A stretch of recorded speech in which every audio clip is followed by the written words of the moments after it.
है, क्या इसमें पढ़ाया जा रहा है? जिस देश में 3 लाख से ज्यादा मदरसे चल रहे हो, जिस देश में 2 लाख से ज्यादा मस्जिदें विद्यमान हो, उनमें तैयारी क्या हो रही है? दिन रात बोल रहे ला इलाहा इल्लल्लाह, 5 बार बोलते हैं, 5 बार नमाज पढ़ी जाती है और शुरुआत इसी से करते हैं कि कोई नहीं है, ला माने नहीं है कोई भी अल्लाह के जैसा, और मोहम्मदुर रसूलुल्लाह अर्थात मोहम्मद ही उस अल्लाह का रसूल है, इन 2 के अलावा और किसी को हम पूजेंगे नहीं, मानेंगे नहीं। अब ये बता दो, जिस व्यक्ति को 5 बार लगातार यही बताया जा रहा हो, दिन में 5 बार जब बताया जाता हो, तो उसकी मेंटलिटी क्या बनेगी? वो सीधे आपके ऊपर तलवार लेकर के खड़ा होगा। और ये केवल, ये तो अजान है, नमाज अलग होती है, ये अजान है। आओ आओ, अपनी नींद को छोड़ करके आओ, बैठो यहाँ। उसके बाद एक मौलवी बोलता है, एक मौलवी के इशारे पर सब झुकते हैं, खड़े होते हैं। उसके बाद वो वहां पर आयतों का पाठ होता है, और आयतें हम क्या समझते हैं, जैसे हम मंदिर में घंटा बजाए आते हैं, वैसे उनकी नमाजें चल रही हैं। बिल्कुल गलत सोच है। वो नमाज इसीलिए पढ़ रहा है कि हमारा विनाश करना है। अगर हमारा विनाश करने के लिए अस्सलाम वालेकुम रहमतुल्लाहि बरकातहू। करे एक आरएसएस की बहन को मैं सुन रहा था, कल से काफी चल रहा है वायरल वीडियो, जिसमें इस्लाम और मुसलमानों पर कई इल्जामात वो बहन ने लगाए हैं। लग रहा था गोडसे की नस्ल से है या राजा सिंह की बहन दिख रहे थे, क्योंकि जहालत, बेवकूफी, लाइल्मी, इग्नोरेंस की बातें कर रहे थे, इल्म वाली बात नहीं कर रहे थे। आइए उनके इल्जामात और उसके जवाबात सुने। पहला इल्जाम, मुसलमान ला इलाहा इल्लल्लाह मोहम्मद रसूलुल्लाह पढ़ते और ये कहते हैं कि नहीं है कोई खुदा सिवाय अल्लाह के, और मोहम्मद सल्लल्लाहु अलैहि वसल्लम अल्लाह के आखिरी नबी है, और हर हिंदू से नफरत करते। मैं ये कहना चाहता हूं इसके जवाब में, मुसलमान यकीनन ला इलाहा इल्लल्लाह मोहम्मद रसूलुल्लाह पढ़ते। कोई मालिक, ईश्वर, अल्लाह, गॉड नहीं है सिवाय एक अल्लाह के। क्यों पढ़ते? क्योंकि कुरान, हदीस, वेदा, गीता, उपनिषद में इसका जिक्र है। पढ़ लो खोल के, तुम्हारी धार्मिक किताब Chandogya Upanishad book number 6 section number 2 verse number 1, Rigveda book number 18 chapter number 36, Shvetopanishad chapter 6 verse 9, Yajurveda chapter 32 verse 3, Bhagavad Gita chapter 7 verse 20, Bhagavad Gita chapter 18 verse 36। एकम सबका मालिक एक ही है, ईश्वर अल्लाह एक ही है। एकम ब्रह्म द्वितीय नास्ते में नास्ते किंचन, ईश्वर एक ही है, दूसरा नहीं है, नहीं है, नहीं है, जरा सा भी नहीं है। न तस्य प्रतिमा अस्ति, उसका कोई आकार और प्रतिमा मूर्ति नहीं बना सकते। न कस्य कसित जनिता न कडिपा, उसके माँ बाप, अल्लाह के, ईश्वर के माँ बाप, बीवी बच्चे नहीं है, वो अकेला है। तुम्हारी धार्मिक किताब बोल रही, आरएसएस में जाके जाहिल मत बनो, वेदा, गीता, उपनिषद पढ़कर इल्म हासिल करो। तुम्हारे गुरु नहीं सिखाए तो हमारे से सीखो। दूसरी बात, मोहम्मद सल्लल्लाहु अलैहि वसल्लम के बारे में Atharvaveda book number 10 chapter number 10 मंत्रा नंबर 13 से लेकर 23 तक, एक शिंडी कटाने वाले, दाढ़ी बढ़ाने वाले, ऊंट चलाने वाले, मलेचा आएंगे बाहर से, गोश्त खाने वाले रहेंगे, उनके फॉलोअर्स का नाम मुसलमान है, साफ तौर पर लिखे हुआ है तुम्हारी धार्मिक किताब में। पढ़ो, वेदा, उपनिषद, गीता को मानते नहीं मानते? अल्लाह के बारे में लिखा है एलो उपनिषद, एलो यानी अरबी में इलाहू, जिससे अल्लाह बना।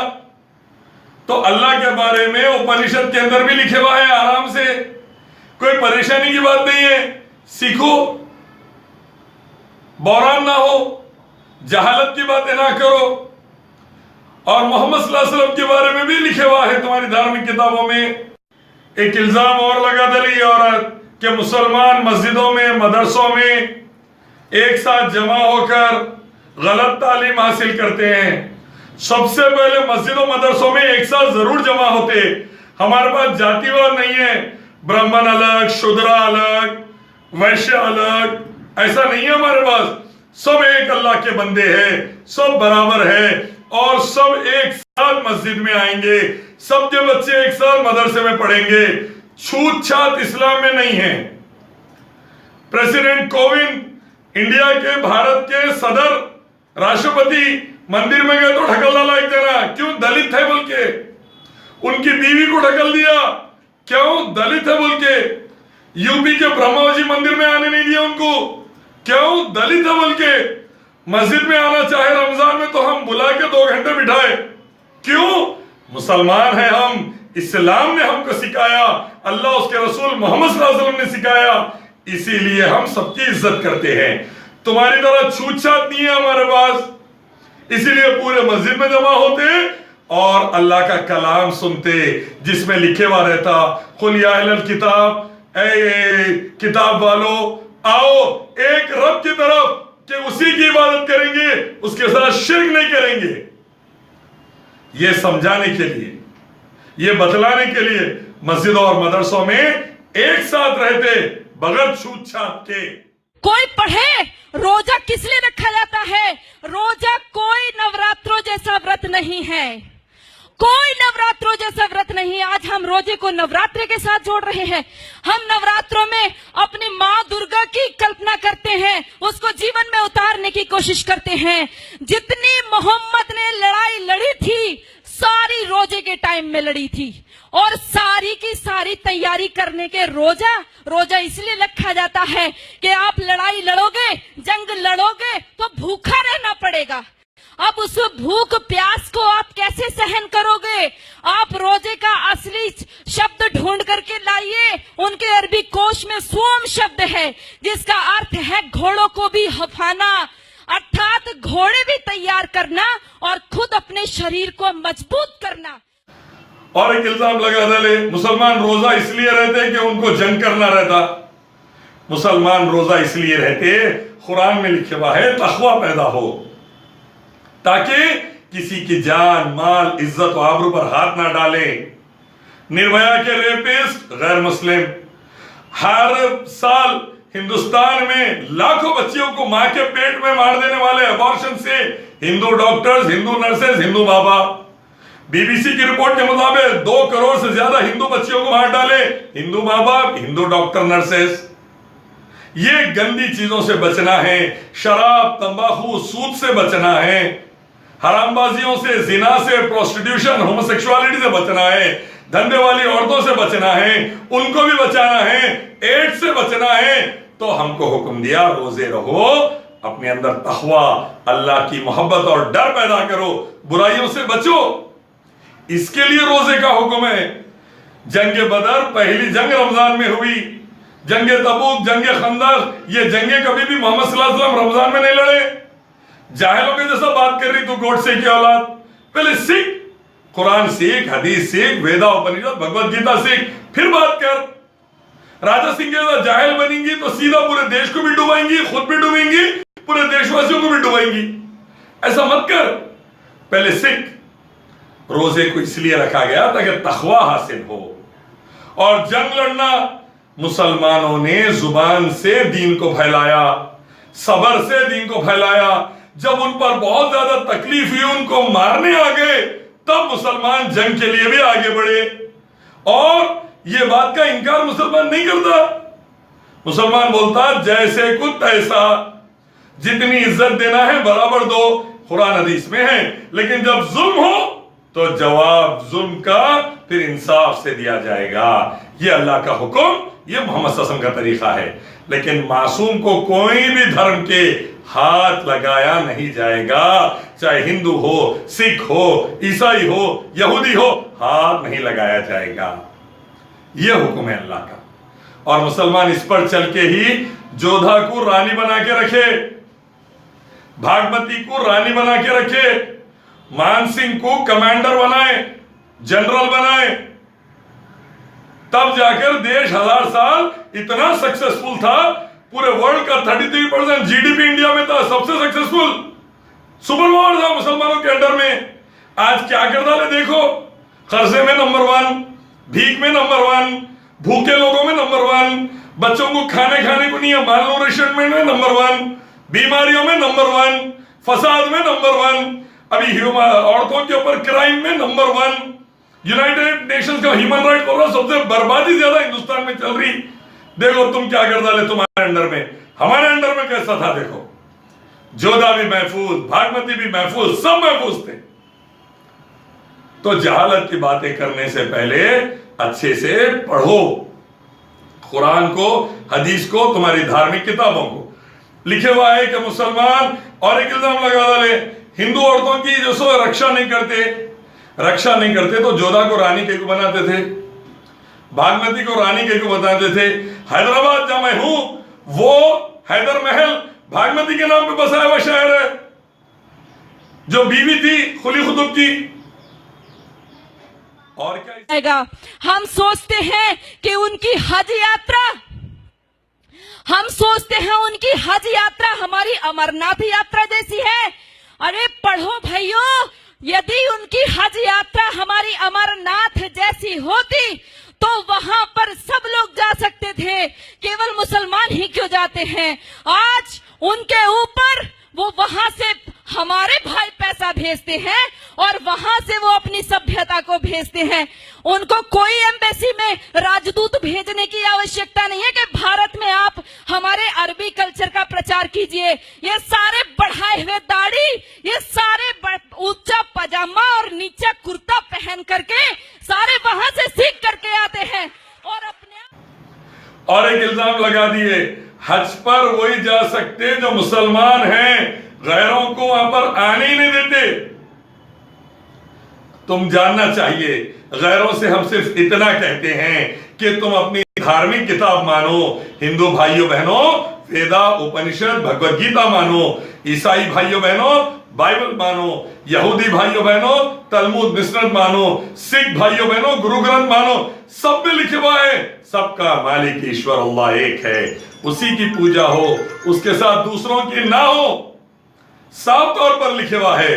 तो धार्मिक किताब को मानो, एक अल्लाह की इबादत करो, चलो हज पे। एक पैदा करने वाले पालने वाले की पूजा करो, चलो हज पे। श्री कृष्ण बोले चैप्टर 7 वर्स 20 भगवत गीता में अर्जुन को, अय अर्जुन एक ईश्वर की पूजा कर, दूसरों की ना कर, तेरी बुद्धि नष्ट हो जाएगी तो नरक में जाएगा। तो श्री कृष्ण की बात को मानो, एक अल्लाह की इबादत करो, चलो हज पे, कोई नहीं रोक सकता।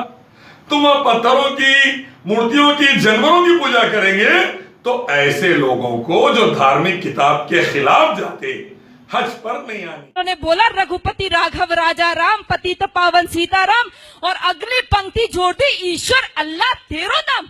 लानत है हमारे ऊपर, हमने कभी पढ़ करके नहीं देखा अल्लाह कहते किसको है। हमने ईश्वर के बराबर अल्लाह को रख दिया। अरे हमारा ईश्वर दयालु है, कृपा करता है, परंतु अल्लाह का आदेश है। कहां पढ़ोगे? कुरान पढ़ोगे। अल्लाह का साफ आदेश है, जो मेरे को नहीं मानता, जो जिब्राइल मिकाइल को नहीं मानता, जो मोहम्मद को नहीं मानता, वो काफिर है और काफिर वाजिबुल कत्ल है, वो कटने योग्य है। इतना ही नहीं कहा, जब रमजान का महीना खत्म हो जाए इनको घात लगा करके मारो। पढ़ो सूरा तौबा, पढ़ो सूरा अल बकरा, सारी की सारी कुरान की सारी ये आयतें पढ़ करके देखो, आपको साफ स्पष्ट पता चल जाएगा। हम सोचते। दूसरा इल्जाम लगा दे औरत राजा सिंह की बहन, गोडसे की बेटी, कि अल्लाह दयालु नहीं है, रहम वाले नहीं है।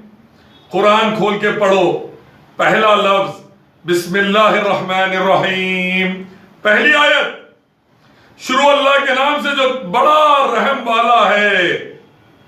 देखो अल्लाह को छोड़ के जानवरों की पूजा करते हो, अल्लाह को छोड़ के इंसानों, जिंदों, मुर्दों, पत्थरों की पूजा करते हो, फिर वो भी वो तुमको खिला रहा पिला रहा, फिर भी वो तुमको जिंदा रखा, फिर भी वो तुमको मौका दे रहा, फिर भी वो तुमको हम जैसों से सीधी बात सिखा रहा। और क्या होना, तुम्हारे बाप को बाप नहीं बोल के पड़ोसी को बाप बोलो, क्या जवाब आता देखो, पत्थर डाल देते तुम्हारे बाप। लेकिन रब का रहम देखो, अल्लाह का रहम, उसकी दया देखो, उसके साथ तुम जानवरों की पूजा कर रहे तो भी माफ कर दे रहा हो, मौका दे रहा, सुधरने का मौका। इससे ज्यादा रहम और क्या होना। और 1000 साल मुसलमान पूरे देश पे हुकूमत करे, आज भी माइनॉरिटी में है। भारत पे 1000 साल हुकूमत करके भी आज भी माइनॉरिटी में तो मेजॉरिटी में है। इससे बड़ी दया का और क्या एग्जाम्पल होना इस्लाम की तरफ से। अगर हमको हुक्म दिया जाता एक एक काफिर को मार दो, एक एक मुशरिक को मार दो, कौन बचा सकता था तुम लोगों को? सोचो, 1000 साल हुकूमत करे फिर भी माइनॉरिटी में है। क्यों? अल्लाह फरमाते सूरह मायदा 5वां सूरा नंबर 32, एक मासूम को मारना पूरे इंसानों को मारने के बराबर है। एक मासूम को बचाना पूरे इंसानों को बचाने के बराबर है। पता चला किसी मासूम की भी जान नहीं ले सकता मुसलमान, इसीलिए गौरक्षा का आतंकवादी मुसलमान नहीं है, इसीलिए गुजरात मुजफ्फरनगर में मुसलमान नहीं मारा, आरएसएस बजरंग दल बीएसपी के आतंकवादी मारे मासूम मुसलमानों को। मुसलमान मासूम की जान नहीं ले सकता। नए मेंबर से दरख्वास्त है कि वो हमारे चैनल को सब्सक्राइब ज़रूर करें और इस घंटी को भी दबाएं। हो सके तो वीडियो लाइक भी करें और शेयर भी करें। जज़ाकल्लाहु खैर। मेरे मालिक मेरे आका जरा नजरे करम कर दे।